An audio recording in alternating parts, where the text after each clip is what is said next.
सलग दुसऱ्या वर्षी आग्र्याच्या लाल किल्ल्यामध्ये छत्रपती शिवाजी महाराजांची जयंती साजरी होते। आपण बघू शकता की मी सध्या आग्र्याच्या लाल किल्ल्यासमोर उभा आहे। याच लाल किल्ल्यामध्ये ज्या ठिकाणी औरंगजेबाची सभा भरायची अगदी त्याच सदरेच्या समोर छत्रपती शिवाजी महाराजांची लाल किल्ल्याच्या आतमध्ये शिवजयंती साजरी होते आणि या शिवजयंतीची या ठिकाणी जल्लोषात तयारी सुरू झाली असल्याचं आपल्याला पाहायला मिळते। आग्रा किल्ल्यात सर्वत्र शहरभर जोरदार बॅनरबाजी करण्यात आलेली आहे आणि आग्र्याच्या मुख्य दरवाजासमोर असलेल्या छत्रपती शिवाजी महाराजांच्या पुतळ्याची सुद्धा या ठिकाणी मोठ्या प्रमाणात सजावट करण्यात आलेली आहे। हा छत्रपती शिवाजी महाराजांचा पुतळा आहे जो विलासराव देशमुख यांच्या काळामध्ये या ठिकाणी उभारण्यात आला होता। त्याची या ठिकाणी सजावट करण्यात आलेली आहे।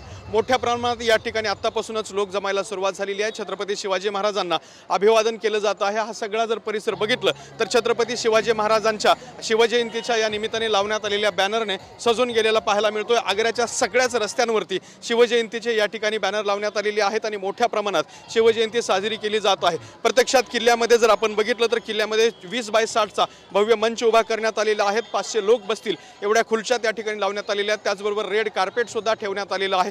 ऑनलाईन पद्धतीने सुद्धा ही शिवजयंती साजरी होणार आहे। ज्या शिवजयंतीला ऑनलाईन पद्धतीने तब्बल 2 कोटी लोक सहभागी होणार असल्याची सुद्धा माहिती या ठिकाणी देण्यात आलेली आहे आणि सलग दुसऱ्या वर्षी ही शिवजयंती या ठिकाणी साजरी केली जाते आहे। त्यामुळे एक आगळेवेगळं अप्रूप आणि कौतुक जे आहे ते सगळ्या नागरिकांना आहे। सायंकाळी 5 वाजता शिवजयंती कार्यक्रमाला या ठिकाणी सुरुवात होणार आहे। ऑनलाईन पद्धतीने उत्तर प्रदेशचे मुख्यमंत्री योगी आदित्यनाथ आणि महाराष्ट्राचे मुख्यमंत्री प्रत्यक्षात या ठिकाणी उपस्थित राहणार आहेत। इतरही काही केंद्राचे मंत्री सुद्धा या शिवजयंतीला उपस्थित राहणार आहेत आणि सलग दुसऱ्या वर्षी मोठ्या उत्साहात ही शिवजयंती साजरी होते। कॅमेरामन हर्षल सोबत दत्ता कानवटे, TV9 मराठी, आग्रा।